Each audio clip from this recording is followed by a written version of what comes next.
O François Laplantine, ele coloca muito bem essa questão sobre a importância do distanciamento cultural.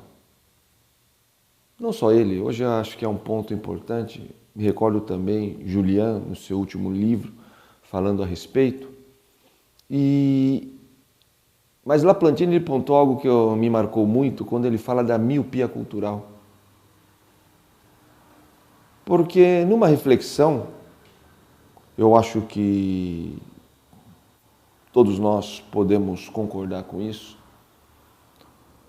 nenhuma cultura nos dá subsídio para uma autocrítica. Porque todas as bases de raciocínio, de pensamento, partem de premissas que muitas vezes nos impedem de percebermos os mecanismos, os instrumentos utilizados para a condução de um determinado pensamento ou ação. Então, com isso, nos impede de nós não termos elementos para criar um desnível que vai levar à inquietude de como nós pensarmos. Muitas vezes nós temos essa inquietude, mas não sabemos como trabalhá-la. Então fica aquela ideia, eu sou um problema, estou errado. Quando nós temos esse distanciamento, e aí a gente observa, aliás, me permita contar um pouco a história de François Julian, que era um especialista em pensamento grego, e que depois, quando foi morar na China, se transformou num grande adepto do pensamento chinês, e hoje ele faz essa viagem de um pensamento a outro de uma maneira com muita autoridade, como mesmo mencionou Comte Sponville, que também é um grande filósofo, ele pontuou isso quando teve um debate com o Julian, há uns anos atrás. Então, por isso que Julian faz uma ponte muito importante, e é por isso que eu o cito com frequência, sobre o papel hoje de uma cultura como a cultura chinesa dentro da nossa própria cultura. Por quê? Porque não existe pensamento ou cultura mais distante ou com menos pontos de contato na nossa como a chinesa. Se você observar a indiana, a árabe, a judaica, todas essas culturas, embora sejam culturas orientais também, estiveram com muitos pontos de conexão com a nossa. E coisas que nós nem imaginamos surgiram nessas culturas e nós estamos utilizando no nosso dia a dia. Dentro da cultura chinesa, ela ainda é muito recente, esse contato. E esse contato nos permite, agora, no momento presente, que se crie um deslocamento de pensamento que vai nos fazer a refletir. E vivemos, então, nesse momento de globalização, uma oportunidade única para que nós possamos ter a reflexão desses dois lados. Mas temos que tomar cuidado, porque muitas vezes nós cometemos aquele equívoco comum de ver o outro com a nossa própria lente. Nós somos incapazes de ver o outro com a lente do outro. Aliás, esse é um ponto fundamental, que é onde também, dentro da cultura chinesa, pode nos nutrir de uma base de pensamento ou até de atitude que está relacionado com o desenvolvimento humano. E esse termo eu acho muito apropriado para esse tipo de reflexão, porque surge dentro de um ideograma ou de um conceito, uma noção desenvolvida por Confúcio, que é o de humanidade. E o humano, para ele, é o homem e o número 2, que é exatamente o ideograma Ren, que representa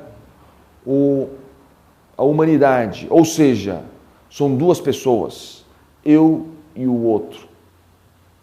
Não é uma questão de ver o que o outro pensa. É uma questão de eu ver do meu lado, não abrindo mão da minha individualidade, da minha forma de ver, o que o outro está pensando.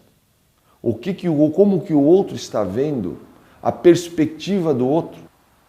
Para isso, em vez de eu me nutrir de conhecimento, é importante eu me despojar do conhecimento. Por quê? Para que eu possa enxergar a minha essência humana, na qual nasci com ela, e depois, a partir da cultura, a partir do conhecimento, da educação formal, aquilo encobre a minha consciência. E essa consciência é que me permite enxergar a minha humanidade. Por isso é uma questão de desenvolvimento. Não é uma questão de envolver, é questão de tirar. E o desenvolvimento humano, assim, dentro desse conceito, nos permite enxergar com maior clareza o próprio cenário que nós estamos vivendo. Então aí entra uma questão estratégica muito importante, porque o que nos impede de ver a realidade é porque nós queremos demais um objetivo. Nós estamos vendo demais com a nossa lente, nós estamos muito preocupados em convencer o outro, em vez de ouvir a perspectiva dele e aprender com ele. Estou mais preocupado em convencer você do que eu penso, do que ouvir o que você tem para dizer para compor a minha realidade, dentro de pelo menos duas perspectivas. Mas se eu ouvir um terceiro, eu vou ter três perspectivas. Mas como eu estou muito focado na minha meta, eu não quero ouvir você. Mais importante, eu estou mais ocupado em te convencer. E com isso eu tenho um empobrecimento muito grande daquilo que nós chamamos de realidade. Então, dentro dessa perspectiva toda, o que é tão fundamental? É nós termos o desenvolvimento humano como a base da inteligência estratégica, como a base da minha ação. Dentro desse contexto, mais importante do que o conhecimento em si é a gestão do conhecimento. Aliás, é um termo muito propagado nos dias de hoje, mas muito pouco realizado efetivamente. É fundamental, antes de tudo, não é apenas o conhecimento, mas o nível de capacidade de você estar maduro emocionalmente para ouvir o outro lado. Muitas vezes temos o receio de ouvir o que o outro tem a dizer, com o temor de desconstruir aquilo que você construiu com tanto sacrifício, por insegurança. Então, o desenvolvimento humano, ele é algo que muitas vezes é negligenciado e que nos impede de enxergar o todo, simplesmente porque temos medo. Medo que o outro tenha, muitas vezes, uma ideia melhor que a minha. Porque eu trabalho dentro de um processo de exclusão. Eu não incluo o outro dentro desse meu processo. Por quê? Porque eu quero eu ser o autor. Então, dentro da questão que nós estamos dizendo, dentro dessa ótica do desenvolvimento humano, a autoria nunca é determinada. Por quê? Fulano de tal fez o gol. Mas quem passou a bola para ele? Quem desenvolveu o sistema tático que permitiu isso? Quais foram as condições de equívoco da defesa adversária para que isso fosse possível? E aí eu pergunto de novo, quem fez o gol? Será que aquele autor realmente é o único a participar desse processo? E se nós transportarmos isso para o nosso dia a dia, verificaremos que a autoria é algo a ser pensado. Ainda que muitas vezes nós tenhamos que registrar quem finalizou, quem efetivou algo, mas o processo como um todo, ele continua. E mais, não se acaba. Por quê? Porque a consequência de um ato tem desdobramentos, que não se finda com aquele ponto que nós marcamos, ingenuamente marcamos. essa atenção ela é muito importante para começarmos a refletir na nossa forma de ser e quão ineficazes nós somos muitas vezes. Quando eu falo nesse sentido de ineficácia, eu estou falando na efetivação de algo dentro de uma realidade processual, não de fazer e acabou. Por isso que esse distanciamento vai nos permitir pensar nesse sentido. Esse distanciamento cultural vai nos permitir, inclusive, que a lógica de modelo possa entrar numa outra dimensão. Porque será que a lógica de modelo não é apenas uma etapa da lógica de desenvolvimento? E eu digo isso por quê? Porque o modelo é importante. O problema é ele perdurar quando ele deveria ser desconstruído para ser reconstruído. Os modelos, eles têm que se transformando. Quem que o transforma? A realidade. Mas para isso, nós precisaríamos desconstruir algumas questões como o individualismo, o indivíduo desprovido ou a parte do todo, ou até mesmo a ideia de ação. Por quê? Porque aí nós entenderíamos que a ação é só uma etapa da fase configurada do processo, quando as coisas estão acontecendo e sendo percebidas, e quando ainda ela está naquela fase de gestação, que também é importante para quando nós avaliarmos um cenário. Mas se nós nos baseamos em parâmetros mensuráveis, e isso não pode ser mensurado, como nós faríamos?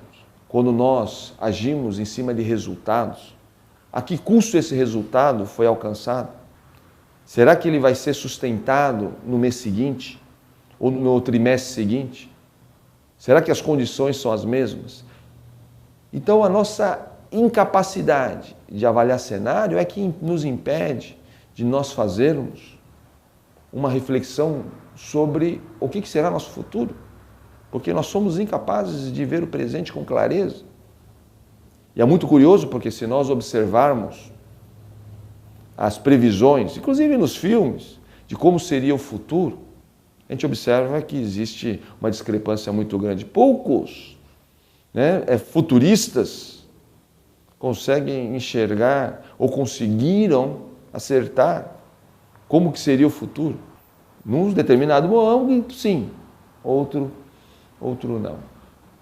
Por isso que lógica de modelo, lógica de desenvolvimento, são apenas termos para que nós possamos entender algo muito mais amplo do que isso, que é a demanda da vida. O que a vida nos solicita e o que nós temos que realizar a partir dessa demanda, que eu acho que sempre foi, é e será o grande desafio da humanidade.